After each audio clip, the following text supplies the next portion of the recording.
Hey, I'm Matthias now out of the Grona office in Germany.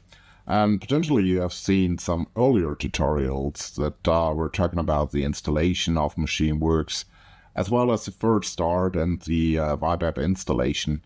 Now, after having prepared everything for working with Machine Works, the first thing to do is to set up Machine Works for sure. And we're going to start with logging into Machine Works here.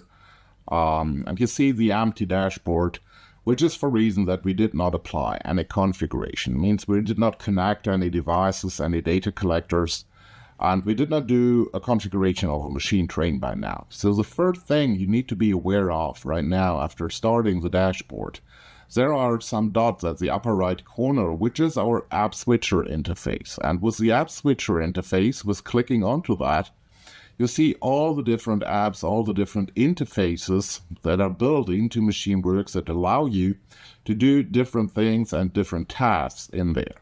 Now, the first thing to do for connecting the devices would be using the network device module.